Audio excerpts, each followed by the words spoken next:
제가 30년간 국제정치학을 연구하며 분석한 나라가 수십 개입니다. 미국, 중국, 일본, 독일. GDP 순위, 군사력, 인구, 영토.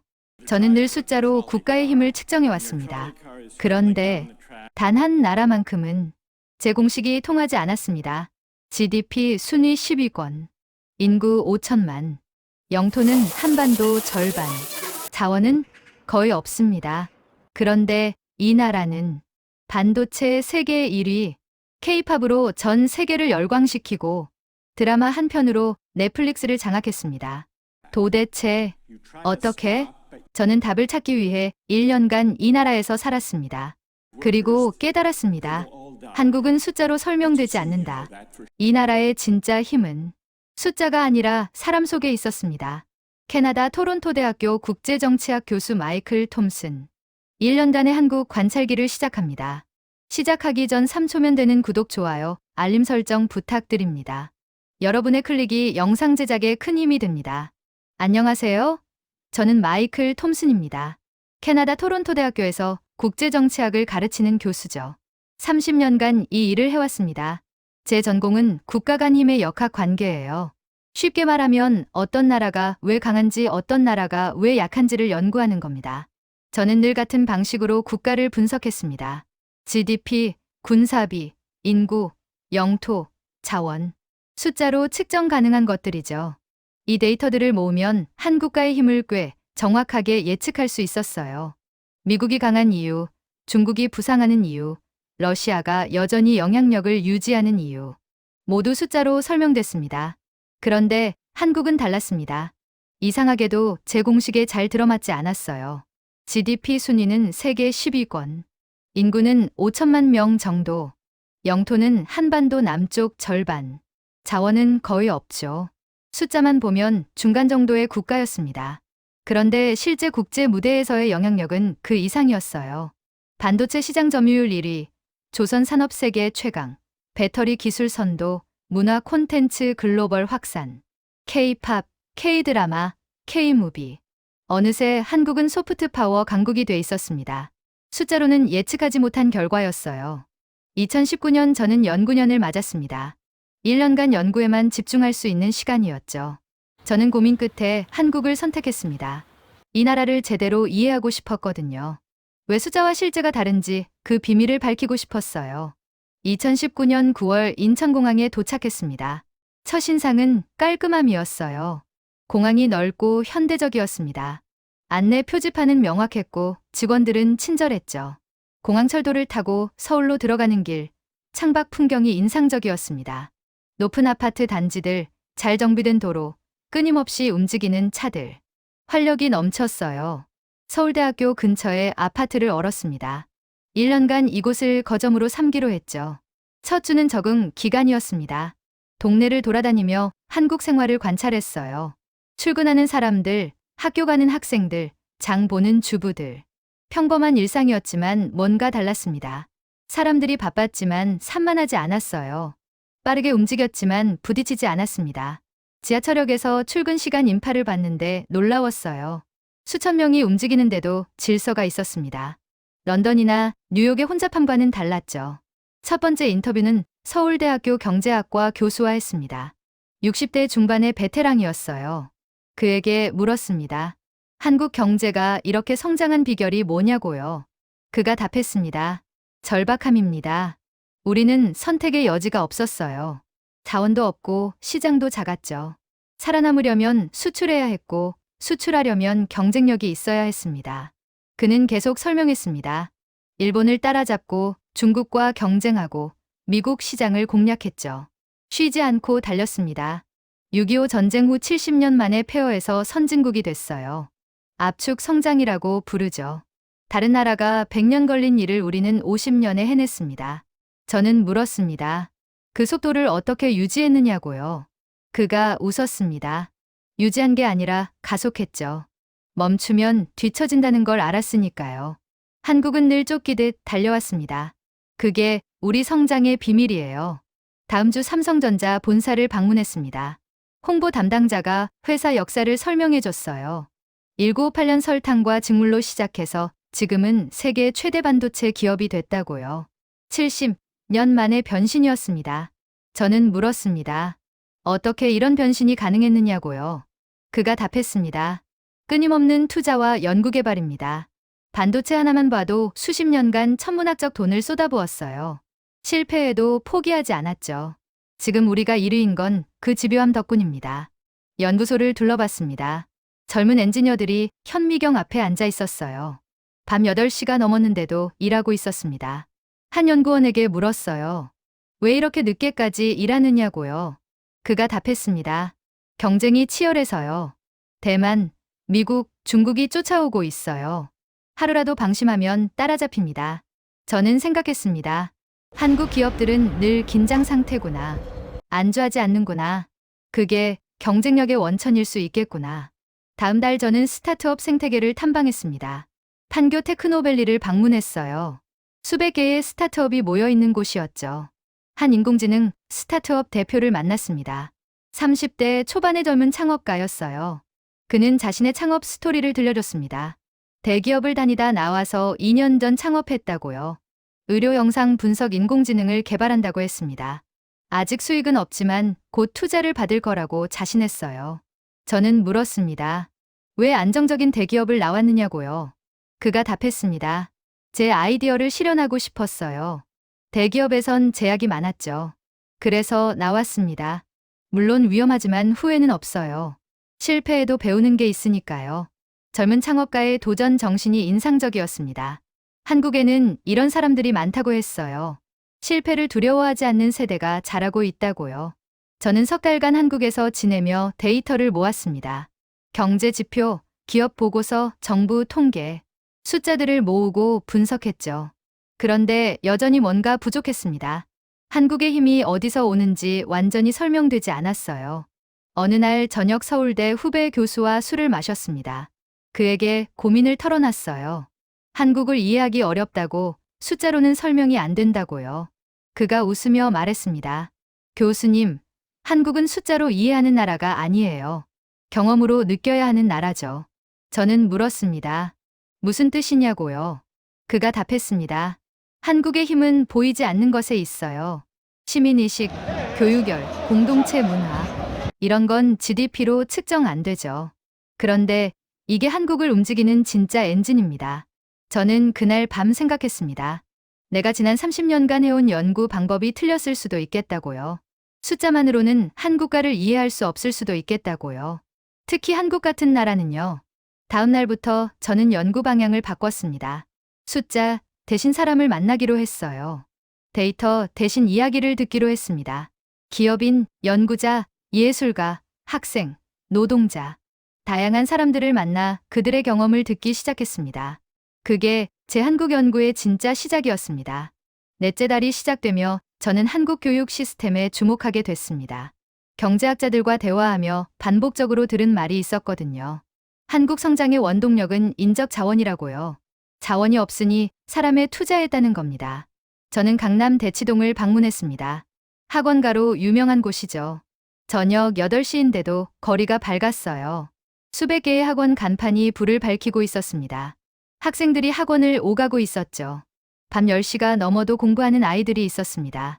한 영어 학원에 들어가 봤습니다. 원장과 이야기를 나눴어요. 50대 중반의 베테랑 교육자였습니다. 저는 물었습니다. 왜 이렇게 늦게까지 학생들이 공부하느냐고요.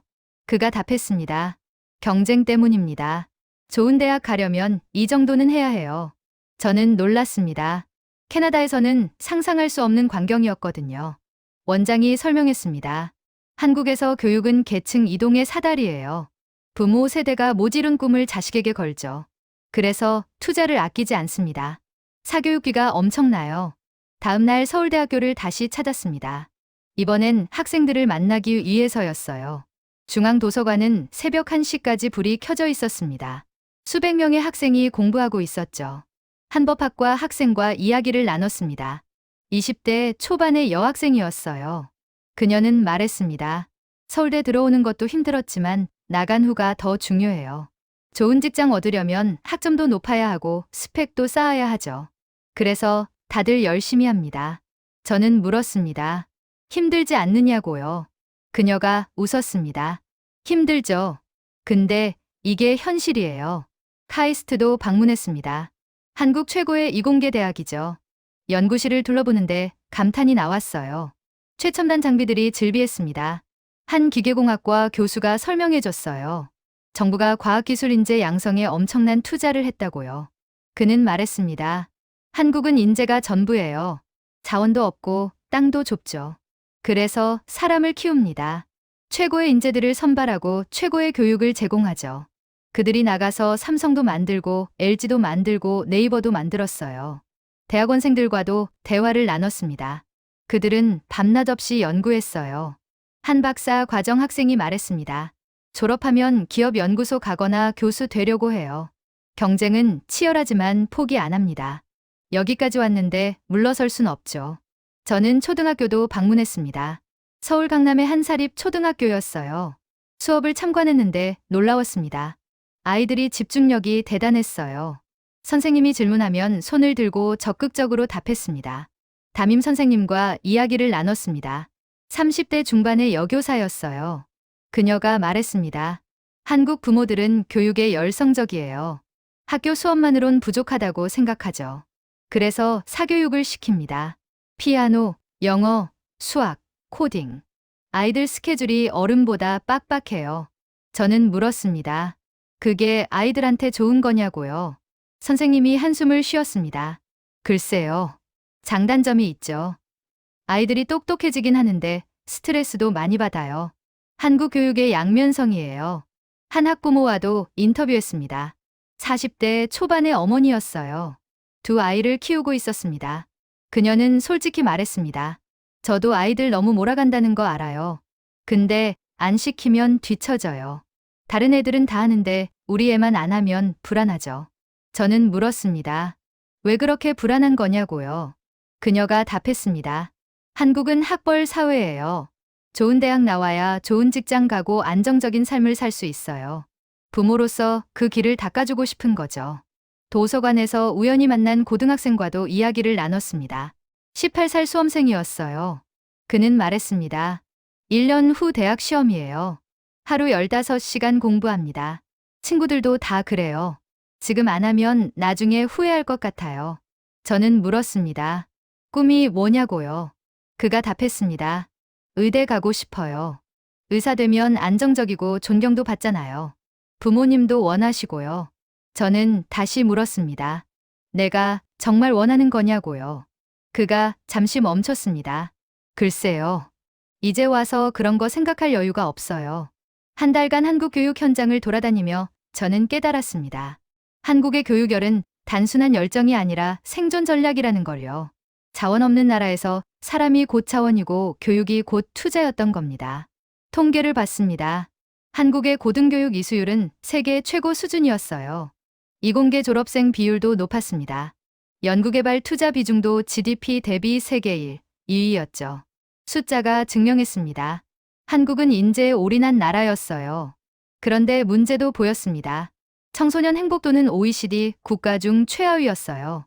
자살률도 높았습니다. 과도한 경쟁이 부작용을 낳고 있었죠. 한 청소년 상담사가 말했습니다. 아이들이 너무 지쳐 있어요. 꿈보다 스펙을 쌓고 행복보다 성공을 추구하죠. 저는 생각했습니다. 한국의 교육 시스템은 성공했지만 완벽하진 않다고요. 경제 발전은 이뤘지만 개인의 행복은 뒤로 밀렸다고요. 이게 압축 성장의 그림자일 거라고요. 한 교육학 교수와 대화를 나눴습니다. 그는 말했습니다. 한국 교육은 전환점에 와 있어요. 과거엔 따라잡기 위해 달렸죠. 이젠 선도하기 위해 바뀌어야 합니다. 암기보다 창의성, 경쟁보다 협력을 가르쳐야 해요. 저는 물었습니다. 그게 가능하냐고요. 그가 답했습니다. 쉽진 않죠. 부모들 의식도 바뀌어야 하고 사회 시스템도 바뀌어야 해요. 하지만 한국은 빠르게 변하는 나라예요. 교육도 변할 겁니다. 저는 그날 밤 노트를 정리했습니다. 한국 교육의 특징을 5가지로 요약했어요. 첫째, 인적 자원 개발을 국가 전략으로 삼았다. 둘째, 부모의 교육열이 엄청나다. 셋째, 경쟁이 치열하다. 넷째, 성과는 뛰어나지만 부작용도 있다. 다섯째, 변화하고 있다. 한국이 짧은 시간에 선진국이 된 비밀 중 하나를 찾은 것 같았습니다. 교육이었어요. 사람을 키워서 경쟁력을 만든 겁니다. 숫자로는 보이지 않지만 분명히 존재하는 힘이었습니다. 다섯째 달 저는 한국의 사회자본에 주목했습니다. 경제학에서 사회자본이란 신뢰, 네트워크, 규범 같은 무형의 자산을 말하죠. 숫자로 측정하기 어렵지만 사회를 움직이는 중요한 힘입니다. 서울 시내를 걸으며 관찰을 시작했습니다. 출근 시간 지하철역. 수천 명이 움직이는데 질서가 있었어요. 줄을 서서 기다리고 내릴 사람을 먼저 내보냈습니다. 밀치거나 새치기 하는 사람이 거의 없었죠. 한 회사원에게 물었습니다. 왜 이렇게 질서를 잘 지키느냐고요. 그가 이상하다는 표정으로 답했어요. 안 지키면 다른 사람한테 피해잖아요. 당연한 거 아닌가요? 저는 깨달았습니다. 한국인들에게 이건 당연한 거구나. 신호등 앞 횡단보도를 관찰했습니다. 차가 한 대도 없는데도 사람들은 빨간불에 건너지 않았어요. 초록불을 기다렸습니다. 토론토였다면 다들 건넜을 겁니다. 그런데 서울에선 달랐죠. 한 대학생에게 물었습니다. 왜 기다리느냐고요? 그가 답했어요. 규칙이니까요. 지키는 게 맞잖아요. 저는 물었습니다. 경찰이 없는데도요? 그가 웃었습니다. 경찰 있어서 지키는 게 아니에요. 그냥 지키는 거죠. 편의점에서 물건을 샀습니다. 계산대에 줄이 길었어요. 그런데 아무도 불평하지 않았습니다. 조용히 기다렸죠. 한 사람이 계산을 마치고 나가면 다음 사람이 들어갔어요. 자연스럽게요. 식당에서도 마찬가지였습니다. 인기 있는 식당 앞엔 항상 줄이 있었어요. 1시간 기다리는 사람도 있었습니다. 그런데 새치기는 없었죠. 다들 자기 차례를 기다렸습니다. 저는 생각했습니다. 이게 사회 자본이구나. 서로를 신뢰하고 규칙을 지키는 문화. 이게 사회를 효율적으로 만드는 거구나. 한 사회학 교수를 만났습니다. 그는 설명했습니다. 한국은 고신뢰 사회예요. 사람들이 서로를 믿죠. 낯선 사람도 어느 정도 신뢰합니다. 그래서 거래 비용이 낮아요. 계약서를 세세하게 쓰지 않아도 되고 감시 비용도 적게 들죠. 저는 물었습니다. 어떻게 그런 신뢰가 형성됐느냐고요. 그가 답했습니다. 오랜 역사예요. 한국은 단일 민족 국가로 수천 년을 살았죠. 같은 언어 같은 문화를 공유했어요. 그게 기본적인 신뢰를 만들었습니다. 그는 덧붙였습니다. 물론 부작용도 있어요. 내 집단과 외집단을 구분하죠. 우리끼리는 신뢰하지만 외부인은 경계합니다. 폐쇄적일 수 있어요. 하지만 장점이 더 큽니다. 아파트 단지를 방문했습니다. 입주자 대표와 이야기를 나눴어요. 그는 말했습니다. 우리 단지는 주민들이 자치를 잘해요. 분리수거, 소음관리, 주차 문제. 다들 협조적이죠. 물론 갈등도 있지만 대화로 풉니다. 놀이터에서 아이들이 놀고 있었습니다. 엄마들이 옆에서 지켜봤어요. 한 아이가 친구를 밀쳤습니다. 엄마가 즉시 다가가 아이를 꾸짖었어요. 사과하라고 했죠. 아이는 미안하다고 말했습니다. 저는 관찰했습니다. 사회화가 어릴 때부터 시작되는구나. 규칙을 지키고 남에게 피해주지 말라고 가르치는구나. 이게 축적돼서 사회자본이 되는 거구나. 공원에서 자전거를 탔습니다. 자전거 도로와 보행자 도로가 명확히 구분돼 있었어요. 사람들은 그걸 지켰습니다. 자전거는 자전거 도로로, 사람은 보행자 도로로 다녔죠. 캐나다 공원과 비교하면 놀라울 정도로 질서 정연했어요. 한강공원에서 피크닉하는 사람들을 봤습니다. 가족 단위로 돗자리를 깔고 앉아 있었어요. 음식을 먹고 쓰레기를 정리했습니다. 버리고 가는 사람이 거의 없었죠. 다음 사람을 위해 깨끗이 하고 갔어요. 저는 한 가족에게 물었습니다. 왜 이렇게 깨끗이 정리하느냐고요. 아버지가 답했습니다. 공공장소니까요. 다 같이 쓰는 곳인데 더럽히면 안 되죠. 아이들한테도 그렇게 가르쳐요. 택시를 탔습니다. 기사님과 대화를 나눴어요. 그는 30년간 택시를 몰았다고 했습니다. 저는 물었습니다. 한국 사람들이 어떠냐고요. 그가 답했습니다. 대체로 예의 바르죠. 물론 나쁜 사람도 있지만 대부분은 괜찮아요. 그는 계속 말했습니다. 옛날보단 나아졌어요. 90년대엔 거칠었죠. 그런데 지금은 많이 부드러워졌어요. 경제가 좋아지니까 사람들 마음도 여유로워진 것 같아요. 한비영리 단체를 방문했습니다. 독거노인 돕는 곳이었어요. 자원봉사자들이 일주일에 한 번씩 노인 집을 방문한다고 했습니다. 청소해주고 말벗대어주고 필요한 거 도와준다고요. 자원봉사자와 이야기를 나눴습니다. 40대 주부였어요. 그녀는 말했습니다. 제가 받은 걸 돌려주는 거예요. 어려울 때 도움받았으니까요. 이웃이 힘들면 돕는 게 당연하죠. 저는 물었습니다. 보수를 받느냐고요. 그녀가 웃었습니다. 아니요. 자원봉사예요. 돈 받으려고 하는 게 아니에요. 그냥 도우려고 하는 거죠. 뿌듯하거든요. 통계를 찾아봤습니다. 한국의 자원봉사 참여율은 생각보다 높았어요. 특히 재난 상황에서 자발적으로 모이는 사람들이 많았습니다. 세월호 때도 포항 지진 때도 수많은 자원봉사자가 모였죠. 한 재난 관리 전문가와 인터뷰했습니다. 그는 말했습니다. 한국 사람들은 위기 때 단결해요. 누가 시키지 않아도 도우러 와요. 그게 한국의 힘입니다. 정부만으론 안 돼요. 시민들이 움직여야 해요. 저는 깨달았습니다. 한국의 사회자본은 일상에서 축적되고 위기 때 발휘된다는 걸요. 평소엔 보이지 않지만 필요할 때 드러나는 힘이라는 걸요. 경제학 논문을 쓴다면 이렇게 정리할 것 같았습니다. 한국의 경제 성장은 물적 자본과 인적 자본뿐 아니라 사회 자본에 힘입었다. 신뢰와 협력의 문화가 거래 비용을 낮추고 효율성을 높였다. 이는 수치화하기 어렵지만 분명히 존재하는 경쟁력이다. 저는 노트에 적었습니다. 한국을 이해하려면 숫자만 봐선 안 된다. 사람들이 어떻게 행동하는지, 왜 그렇게 행동하는지를 봐야 한다. 그게 진짜 한국이다. 6째 달 저는 한국의 위기관리 능력에 관심을 갖게 됐습니다. 2020년 초 코로나19가 전 세계를 강타했어요. 한국도 예외가 아니었습니다. 2020년 2월 대구에서 대규모 집단 감염이 발생했죠. 저는 대구로 내려갔습니다. 도시가 긴장 상태였어요. 하루 확진자가 수백 명씩 나왔습니다.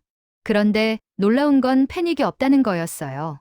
사람들은 마스크를 쓰고 거리를 두었지만 일상을 유지했습니다. 선별진료소를 방문했습니다. 긴 줄이 늘어서 있었어요. 사람들이 몇 시간씩 기다렸습니다. 그런데 불평하는 사람이 없었어요. 조용히 차례를 기다렸죠. 의료진은 지친 얼굴이었지만 멈추지 않았습니다. 한 간호사와 이야기를 나눴습니다. 30대 중반이었어요. 그녀는 말했습니다. 하루 12시간씩 일해요. 힘들지만 해야죠. 시민들이 우리를 믿고 기다리는데 포기할 수 없어요. 검사를 기다리는 한 시민에게 물었습니다. 왜 이렇게 오래 기다리느냐고요. 50대 남성이었어요. 그가 답했습니다. 검사 받아야 안심하잖아요. 기다리는 게 힘들지만 어쩌겠어요. 다 같이 참아야죠. 정부의 대응을 관찰했습니다. 매일 브리핑이 열렸어요. 질병관리본부장이 나와서 정확한 숫자를 발표했습니다. 확진자 수, 사망자 수, 검사 건수. 투명하게 공개했죠. 한 기자에게 물었습니다. 정부를 신뢰하느냐고요. 그가 답했습니다. 완전히 신뢰하진 않지만 숫자는 믿어요. 거짓말하면 금방 들통 나니까요. 투명성이 신뢰를 만듭니다. 서울로 돌아왔습니다. 지하철을 탔는데 모두 마스크를 쓰고 있었어요. 법으로 강제한 게 아닌데도요. 한 승객에게 물었습니다. 왜 마스크를 쓰느냐고요. 그가 답했습니다. 남한테 옮기면 안 되잖아요. 내가 보균자일 수도 있으니까요. 식당에 갔습니다. 입구에서 체온을 쟀어요. 명부의 이름과 전화번호를 적었습니다. 개인정보 제공인데 다들 협조했죠. 한 식당 주인에게 물었습니다. 손님들이 불편해하지 않느냐고요. 그가 답했습니다. 처음엔 그랬어요. 근데 이제 익숙해졌죠. 추적하려면 필요하잖아요. 확진자 나오면 연락받고 검사받으면 되니까요. 불편하지만 안전을 위해서예요. 카페에서 대학생들을 만났습니다. 온라인 수업으로 바뀌었다고 했어요. 친구들도 못 만나고 답답하다고요. 그런데 불평만 하진 않았습니다. 어쩔 수 없다고 받아들였죠. 한 학생이 말했습니다. 우리가 참아야 빨리 끝나요. 이기적으로 굴면 더 오래 가죠. 나만 생각하면 안 돼요. 저는 감탄했습니다. 20대 청년이 이렇게 생각하다니. 정부의 추적 시스템을 연구했습니다. 확진자 동선을 공개하고 접촉자를 찾아내는 거였어요. 신용카드 기록 CCTV, 휴대폰 위치 정보를 활용했습니다. 서양에선 인권 침해라고 난리 났을 겁니다. 그런데 한국에선 대체로 수용했어요. 한 시민단체 활동가와 이야기를 나눴습니다. 그는 말했습니다. 우리도 우려해요. 개인정보 침해 문제요. 하지만 지금은 비상 상황이에요. 끝나면 원래대로 돌아가야 하지만요. 저는 물었습니다. 정부를 믿느냐고요. 그가 답했습니다. 감시는 해요. 하지만 협조도 해요. 정부 혼자선 안 되니까요. 시민들이 도와야 해요. 그게 민주주의죠. 한 달 후 한국의 확진자 곡선이 꺾였습니다. 봉쇄 없이 이뤄낸 성과였어요. 세계가 주목했습니다. K방역이라는 말이 생겼죠. 다른 나라들이 한국 모델을 배우려 했습니다. 저는 분석했습니다. 한국이 성공한 이유가 뭘까? 첫째, 정부의 투명한 소통. 둘째, 빠른 검사와 추적. 셋째, 의료진의 헌신. 그런데 가장 중요한 건 넷째였어요. 시민들의 자발적 협조. 강제하지 않았는데도 마스크를 쓰고 거리를 두고 명부를 작성했어요. 불편을 감수했죠. 왜일까요? 공동체 의식 때문이었습니다. 내가 참아야 남도 안전하다는 생각이요. 한 감염병 전문가와 인터뷰했습니다. 그는 말했습니다. 한국의 성공은 시스템도 있지만 문화도 있어요. 개인주의 사회였으면 불가능했죠. 서로를 생각하는 문화가 방역을 성공시켰어요. 저는 세월호 참사도 공부했습니다. 2014년 일어난 비극이었죠. 300명 넘게 죽었어요. 대부분 고등학생이었습니다. 나라 전체가 충격에 빠졌죠. 진도 팽목항을 방문했습니다. 추모 공간이 있었어요. 6년이 지났는데도 꽃이 끊이지 않았습니다. 사람들이 계속 찾아와 추모했어요. 한 유족을 만났습니다. 아들을 잃었다고 했어요. 그는 말했습니다. 아직도 아파요. 평생 아플 겁니다. 근데 헛되이 하고 싶지 않아요. 이 아픔을 교훈으로 만들어야죠. 다시는 이런 일이 없도록요. 세월호는 한국 사회를 바꿨습니다. 안전 불감증을 깨웠고 정부 불신을 낳았죠. 하지만 시민 의식도 높였어요. 촛불 집회로 이어졌고 결국 정권이 바뀌었습니다. 저는 깨달았습니다. 한국은 위기를 겪지만 거기서 배운다는 걸요. 넘어지지만 일어섭니다. 아파하지만 극복하죠. 그게 회복력입니다. 통계를 봤습니다. 한국은 전쟁, 쿠데타, 외환위기, 전염병을 겪었어요. 그때마다 무너질 것 같았죠. 하지만 매번 일어섰습니다. 오히려 더 강해졌어요. 한 역사학자가 말했습니다. 한국의 역사는 위기의 역사예요. 외침 분단, 독재, 가난. 계속 힘들었죠. 그런데 포기하지 않았어요. 버티고 견디고 이겨냈습니다. 그게 한국인의 DNA예요. 저는 노트에 적었습니다. 한국의 힘은 위기 대응 능력에 있다. 평소엔 보이지 않지만 위급할 때 드러난다. 정부의 시스템, 의료진의 헌신, 시민의 협조가 합쳐지면 위기를 극복한다. 이게 한국의 회복력이다. 그리고 덧붙였습니다. 이건 숫자로 측정할 수 없다. GDP나 군사력으로 나타나지 않는다. 하지만 분명히 존재한다. 그리고 이게 한국을 강하게 만든다. 7째 달 저는 한국의 문화 산업에 주목했습니다. 경제학자로서 소프트 파워는 제 연구 분야 중 하나였거든요. 한국은 이 분야에서 놀라운 성과를 냈어요. K-팝, K-드라마, K-무비. 전 세계가 한국 문화에 열광했습니다. 홍대 앞을 걸었습니다. 젊은이들로 가득했어요. 거리 공연이 열리고 있었습니다. K-팝 댄스를 추는 팀이 있었죠. 외국인 관광객들이 환호했어요. 사진을 찍고 박수를 쳤습니다. 한 미국인 관광객과 이야기를 나눴습니다. 20대 여성이었어요. 그녀는 말했습니다. BTS 팬이에요. 한국에 꼭 와보고 싶었어요. K-팝이 제 인생을 바꿨거든요. 저는 물었습니다. 뭘 바꿨느냐고요. 그녀가 답했습니다. 한국어 배우기 시작했어요. 한국 문화도 공부했고요. 이젠 한국이 제 꿈이에요. 여기서 일하고 싶어요. 강남에 있는 엔터테인먼트 회사를 방문했습니다. K-팝 아이돌을 만드는 곳이었죠. 한 프로듀서가 시스템을 설명해 줬어요. 오디션으로 연습생을 뽑고 수년간 훈련시킨다고요. 노래, 춤, 외국어, 예능까지 가르친다고 했습니다. 저는 물었습니다. 성공률이 어떠냐고요. 그가 답했습니다.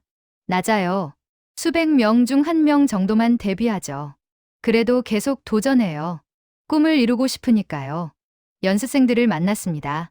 10대, 청소년들이었어요. 방과 후 연습실에 와서 밤늦게까지 연습한다고 했습니다. 하루 8시간 이상이요. 학교 공부도 해야 하는데 힘들지 않느냐고 물었습니다. 한 연습생이 답했어요. 힘들죠. 근데 좋아하는 일이에요. 무대에 서는 게 꿈이에요. 그래서 참아요. 저는 감탄했습니다. 이 열정이 K-팝을 만드는구나. 드라마 제작사도 방문했습니다. 한 PD와 인터뷰했어요.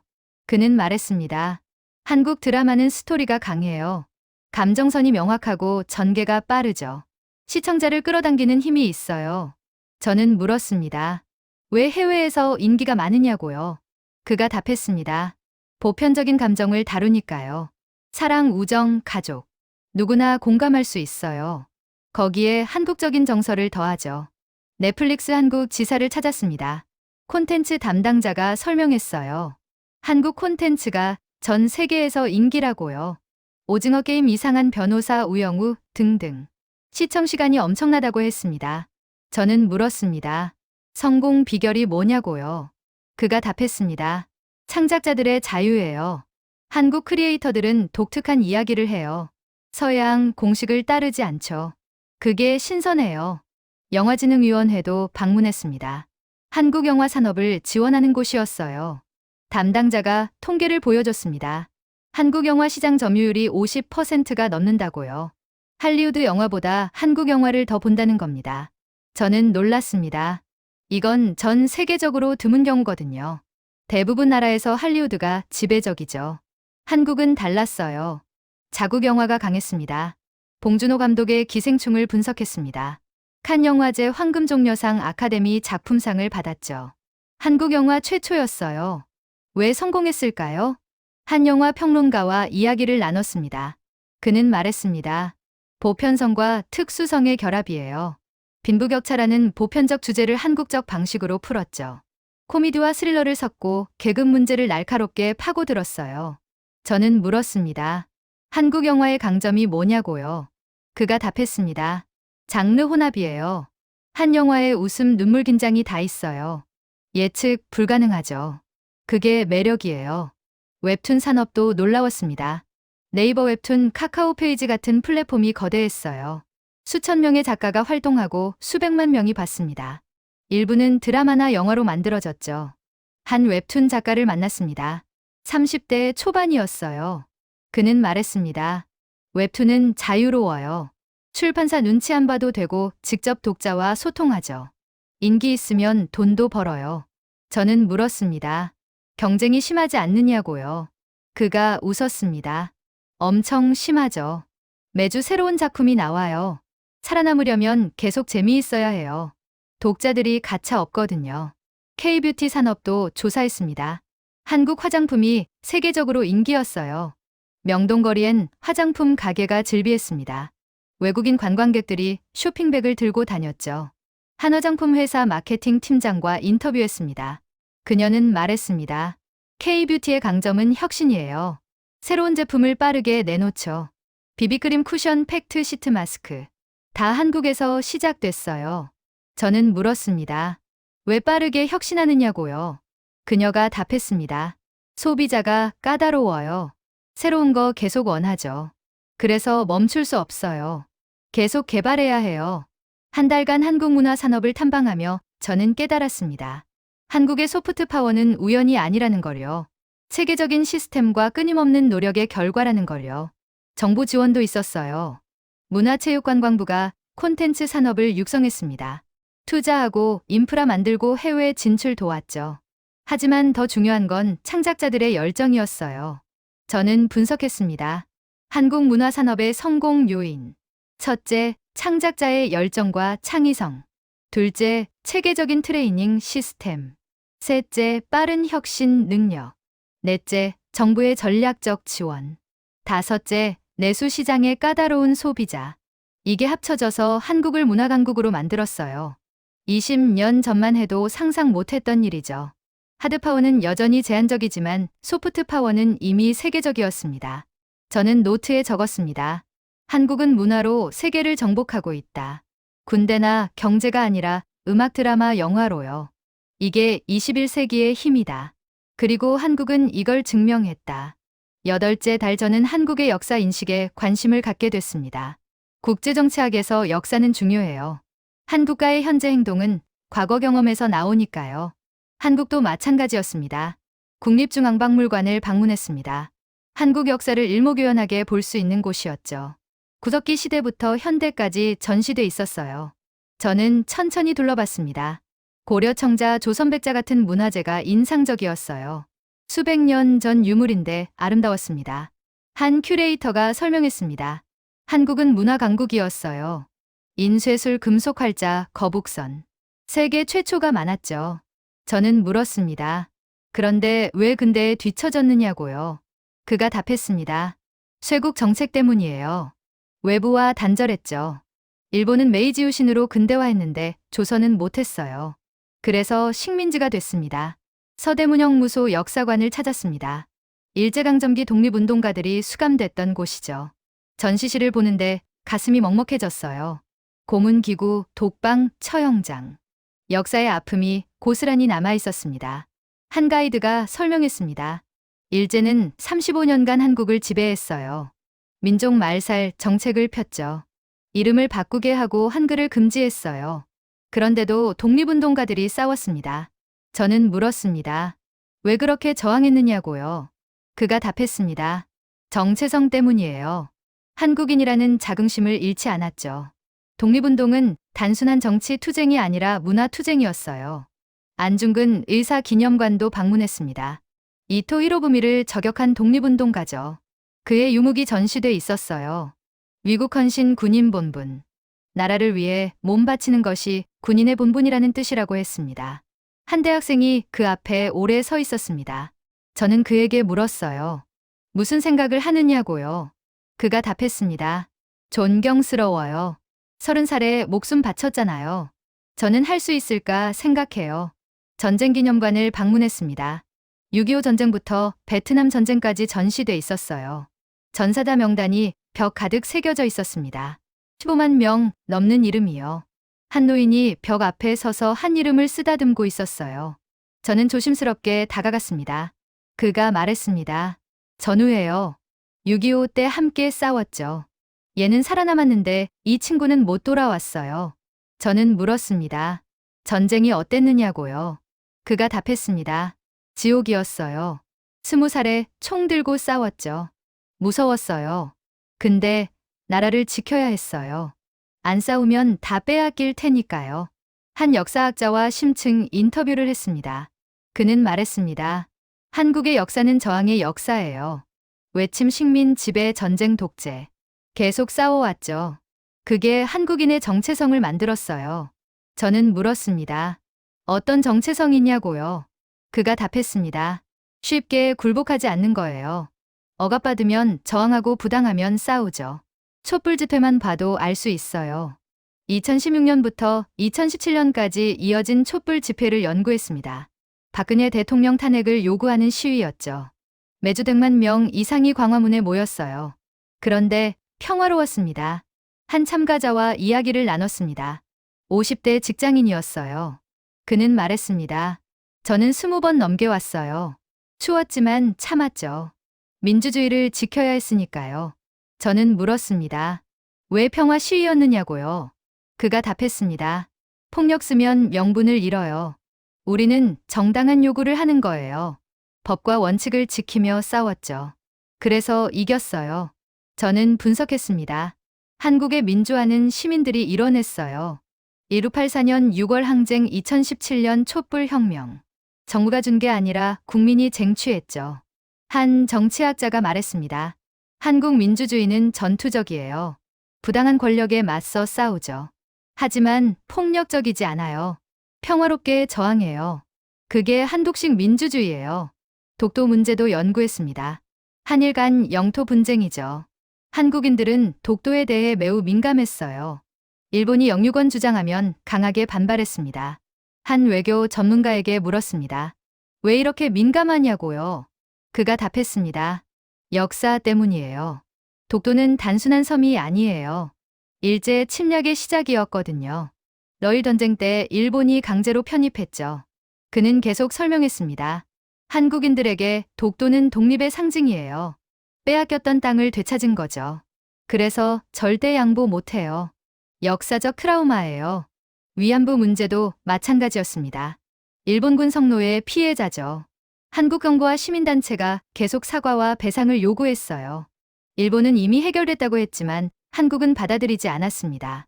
한 피해자 할머니를 만났습니다. 90대였어요. 그녀는 말했습니다. 진심 어린 사과를 원해요. 돈이 중요한 게 아니에요. 인정하고 반성하는 거죠. 그런데 일본은 안 해요. 저는 깨달았습니다. 한국인들에게 역사는 과거가 아니라 현재라는 걸요. 아픔을 잊지 않고 기억하고 그 기억을 현재의 행동으로 연결한다는 걸요. 한 심리학자와 대화를 나눴습니다. 그는 말했습니다. 한국 사회엔 집단 트라우마가 있어요. 전쟁 분단 독재. 아픈 기억이 많죠. 그게 때로 과민 반응을 일으켜요. 저는 물었습니다. 그게 문제 아니냐고요. 그가 답했습니다. 양면성이 있죠. 부정적으로 작용할 수도 있어요. 하지만 긍정적으로도 작용해요. 같은 실수 반복 안 하게 하니까요. 경복궁을 다시 찾았습니다. 이번엔 문화해설사와 함께였어요. 그가 설명했습니다. 경복궁은 5번 불탔어요.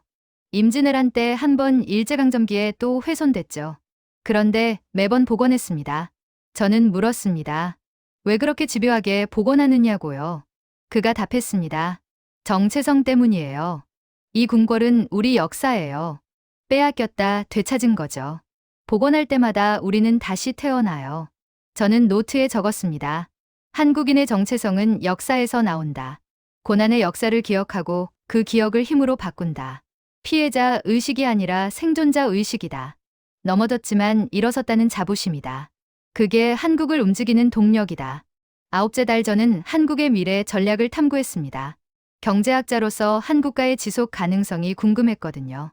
한국은 어떻게 계속 성장할 계획일까요? 과학기술정보통신부를 방문했습니다. 정부의 미래 전략을 듣고 싶었어요. 한 고위 공무원이 설명해줬습니다. 한국의 미래는 기술에 있다고요. 반도체, 배터리, 인공지능, 바이오. 이 분야에 집중한다고 했습니다. 저는 물었습니다. 왜 이 분야냐고요? 그가 답했습니다. 우리가 경쟁력 있는 분야예요. 반도체는 이미 1위고 배터리도 선두죠. 인공지능과 바이오는 미래 먹거리예요. 여기에 투자해야 계속 앞서갈 수 있어요. 판교 테크노밸리를 다시 찾았습니다. 이번엔 인공지능 기업들을 만나러요. 한 스타트업 대표와 심층 인터뷰를 했습니다. 그는 자율주행 기술을 개발하고 있었어요. 그는 말했습니다. 자율주행은 미래예요. 자동차 산업을 바꿀 거죠. 우리는 한국 기술로 세계와 경쟁해요. 구글이나 테슬라보다 나을 순 없지만 따라잡으려고 노력해요. 저는 물었습니다. 가능하냐고요. 그가 웃었습니다. 모르죠. 하지만 도전은 해야죠. 안 하면 뒤처져요. 한국은 늘 그렇게 해왔어요. 반도체도 조선도 처음엔 불가능해 보였거든요. 삼성바이오로직스를 방문했습니다. 바이오 의약품 위탁 생산 회사였어요. 세계 2위 규모라고 했습니다. 공장을 둘러보는데 규모에 압도됐어요. 엄청나게 컸습니다. 한 연구원이 설명했습니다. 바이오는 미래의 산업이에요. 암 치료제, 백신 같은 걸 만들죠. 수요가 계속 늘어요. 우리는 기술력으로 승부해요. 저는 물었습니다. 한국의 강점이 뭐냐고요. 그가 답했습니다. 속도와 품질이에요. 빠르게 만들면서도 품질을 유지하죠. 그게 경쟁력입니다. 다른 나라는 둘 중 하나만 해요. SK하이닉스도 방문했습니다. 반도체 회사죠. 청주 공장은 엄청났어요. 축구장 몇십 개 크기였습니다. 수만 명이 일하고 있었죠. 한 임원과 대화를 나눴습니다. 그는 말했습니다. 반도체는 한국의 핵심이에요. GDP의 20% 이상을 차지하죠. 근데 경쟁이 치열해요. 대만, 미국, 중국이 추격해요. 저는 물었습니다. 어떻게 1위를 유지하느냐고요. 그가 답했습니다. 끊임없는 투자예요. 매년 수조 원을 연구개발에 쏟아붓죠. 신기술 개발하고 공정 개선해요. 멈추는 순간 따라잡혀요. 현대자동차 남양연구소를 찾았습니다. 미래 차 개발하는 곳이었어요. 전기차, 수소차를 봤습니다. 한 엔지니어가 설명했습니다. 자동차 산업이 전환기예요. 내연기관에서 전기로 바뀌고 있죠. 저는 물었습니다. 한국 자동차가 경쟁력 있느냐고요. 그가 답했습니다. 중간이에요. 테슬라나 BYD엔 못 따라가죠. 하지만 포기 안 해요. 계속 개발하고 투자해요. 언젠간 따라잡을 거예요. 카이스트를 다시 방문했습니다.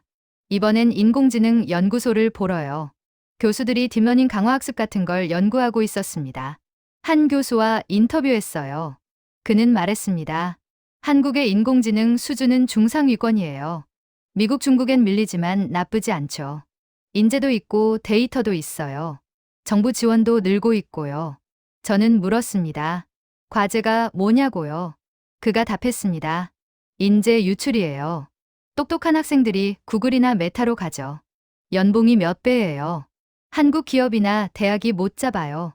스타트업 생태계도 다시 들여다봤습니다. 배달의 민족, 카카오, 쿠팡 같은 유니콘 기업들이 나왔어요.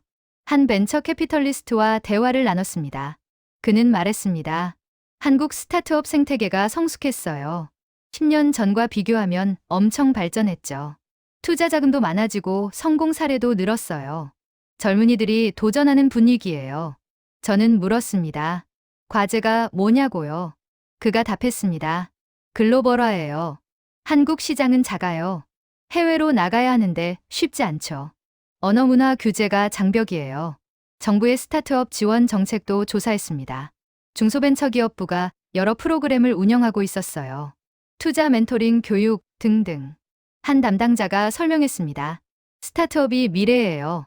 일자리 창출하고 혁신 이끌죠. 저는 물었습니다. 효과가 있느냐고요. 그가 답했습니다. 있죠. 유니콘 기업이 늘고 있어요. 물론 실패도 많지만 그게 자연스러워요. 실패해도 다시 도전하는 문화가 중요해요. 대학교 창업 동아리도 방문했습니다. 20대 청년들이 아이디어를 개발하고 있었어요. 한 팀은 인공지능 챗봇을 만들고 있었고 다른 팀은 친환경 포장재를 개발했어요. 저는 물었습니다. 왜 창업하려 하느냐고요. 한 학생이 답했습니다. 제 아이디어를 실현하고 싶어요. 대기업 가면 한 톱니바퀴죠. 스타트업은 제가 주인이에요. 물론 위험하지만 해볼 만해요. 한 달간 한국의 미래 전략을 탐구하며 저는 느꼈습니다. 한국은 멈추지 않는다는 걸요. 현재에 안주하지 않고 계속 미래를 준비한다는 걸요. 반도체에서 1위를 했지만 바이오와 인공지능을 준비해요. 자동차 강국이지만 전기차와 수소차로 전환하죠. 성공해도 다음을 생각합니다. 한 경제학자와 대화를 나눴습니다. 그는 말했습니다. 한국의 강점은 위기의식이에요. 늘 쫓긴다고 생각하죠. 안주하면 망한다고 믿어요. 그래서 계속 달려요. 저는 물었습니다. 그게 지속 가능하냐고요. 그가 답했습니다. 모르죠. 피곤할 수도 있어요. 하지만 지금까진 효과적이었어요. 70년 만에 선진국 됐잖아요. 저는 노트에 적었습니다. 한국의 미래 전략은 끊임없는 혁신이다. 현재 강점을 유지하면서 미래 먹거리를 준비한다. 안주하지 않고 도전한다. 실패를 두려워하지 않는다. 이게 한국이 계속 성장하는 비결이다. 하지만 과제도 보였습니다. 인재 유출 양극화, 저출산 고령화. 해결해야 할 문제가 많았어요. 완벽하진 않았습니다. 하지만 한국은 문제를 인식하고 대응하려 했어요. 그게 희망이었습니다. 1년이 지났습니다. 2020년 9월 제 연구년이 끝났어요. 토론토로 돌아갈 시간이었습니다. 마지막 주 저는 그동안 만났던 사람들을 다시 찾아갔어요. 인사하고 감사를 전하고 싶었습니다. 서울대 경제학과 교수를 다시 만났습니다. 1년 전 처음 인터뷰했던 분이죠. 그는 물었습니다. 한국을 이해했느냐고요. 저는 답했습니다. 완전히는 아니지만 많이 알게 됐어요. 처음보단 훨씬 더요. 그가 웃었습니다. 뭘 배웠냐고 물었어요. 저는 답했습니다. 한국은 숫자로 이해할 수 없다는 걸요. 경험해야 하는 나라라는 걸요. 그가 고개를 끄덕였습니다. 맞아요. 그게 한국이에요. 삼성전자 연구원도 다시 만났습니다. 그는 여전히 밤늦게 일하고 있었어요. 저는 물었습니다. 1년 동안 뭐가 바뀌었느냐고요. 그가 답했습니다. 기술은 진화했지만 경쟁은 더 치열해졌어요. 멈출 수 없어요. 스타트업 대표도 다시 찾았습니다. 그의 회사는 투자를 받고 직원도 늘었다고 했어요. 저는 축하한다고 말했습니다. 그가 웃었습니다. 이제 시작이에요. 진짜 싸움은 지금부터죠. 한국어를 가르쳐준 선생님도 만났습니다. 저는 이제 간단한 한국어로 대화할 수 있었어요. 선생님이 기뻐했습니다. 많이 늘었다고 칭찬해줬어요. 저는 감사하다고 말했습니다. 마지막 날 남산타워에 올랐습니다. 서울 전체가 한눈에 보였어요. 빽빽한 건물들, 강을 가로지르는 다리들, 움직이는 차들. 활기찬 도시였습니다. 저는 생각했습니다. 1년 전 처음 왔을 때와 지금이 얼마나 다른지요. 그때 낯선 도시였는데 이젠 익숙해졌어요. 사람들의 행동이 이상했는데 이젠 이해가 됐죠. 공항으로 가는 택시 안에서 기사님과 마지막 대화를 나눴습니다. 저는 한국어로 말했어요. 1년 동안 감사했습니다. 한국은 좋은 나라예요. 기사님이 웃으셨습니다. 고맙습니다. 또 오세요. 인천공항에 도착했습니다. 1년 전 처음 왔던 곳이죠. 그때 낯설었는데 이젠 아쉬웠어요. 더 있고 싶었지만 돌아가야 했습니다. 가족도 학생들도 기다리고 있었으니까요. 비행기에 오르기 전 서울을 마지막으로 바라봤습니다. 저는 이 도시에서 1년을 보냈어요. 연구년이었지만 배움의 시간이었습니다. 한국이라는 나라를 그리고 한국 사람들을요. 비행기가 이륙했습니다. 창밖으로 서울이 점점 작아졌어요. 하지만 제 마음속에선 더 커졌습니다. 한국은 이제 제게 연구 대상만이 아니었어요. 경험이었고 배움이었고 영감이었습니다. 토론토로 가는 13시간 동안 저는 노트를 정리했습니다. 1년간 모은 자료들, 인터뷰 메모들, 관찰 기록들. 엄청난 양이었어요. 이걸 가지고 논문을 쓸 계획이었습니다. 제목은 이미 정했습니다. 한국 경험되는 국가. 부제는 숫자를 넘어선 국가 경쟁력 분석. 학술지에 투고할 논문이었죠. 핵심 주장을 정리했습니다. 첫째, 한국의 경쟁력은 수치화 가능한 자본뿐 아니라 수치화 불가능한 사회 자본에서 나온다. 둘째, 교육, 시민 의식, 역사 인식 등이 경제 성장을 뒷받침했다. 셋째, 위기 대응 능력과 끊임없는 혁신이 지속 가능성을 만든다. 증거도 많았습니다. 인터뷰, 통계, 관찰 기록. 30년 경력 학자로서 이만큼 풍부한 자료를 모은 적이 없었어요. 한국은 연구하기 좋은 케이스였습니다. 하지만 논문만으론 부족하다는 생각이 들었어요. 한국을 제대로 설명하려면 책을 써야 할 것 같았습니다. 학술서가 아니라 대중서로요. 많은 사람이 읽을 수 있게요. 제목도 생각해뒀습니다. 숫자 너머의 한국 또는 경험으로 이해하는 나라. 1년간의 관찰과 분석을 담을 거예요. 학자의 시선으로 본 한국의 진짜 모습을요. 토론토 피어슨 공항에 도착했습니다. 캐나다로 돌아왔어요. 익숙한 풍경이 반가웠습니다. 하지만 한편으론 서울이 그리웠어요. 1년은 짧은 시간이었지만 깊은 인상을 남겼습니다. 대학으로 돌아갔습니다. 동료 교수들이 반겼어요. 연구년이 어땠냐고 물었습니다. 저는 답했습니다. 인생에서 가장 의미 있는 1년이었다고요. 한국에서 많은 걸 배웠다고요. 첫 강의를 시작했습니다. 국제정치학 입문 수업이었어요. 학생들에게 물었습니다. 국가의 힘을 어떻게 측정할 수 있을까요? 학생들이 답했습니다. GDP, 군사력, 인구요. 저는 말했습니다. 맞아요. 하지만 그게 전부는 아니에요. 보이지 않는 힘도 있습니다. 사회, 자본, 시민, 의식, 역사, 인식. 이런 것들도 국가를 강하게 만들죠. 제가 한국에서 배운 거예요. 학생들이 관심을 보였습니다. 한 학생이 손을 들었어요.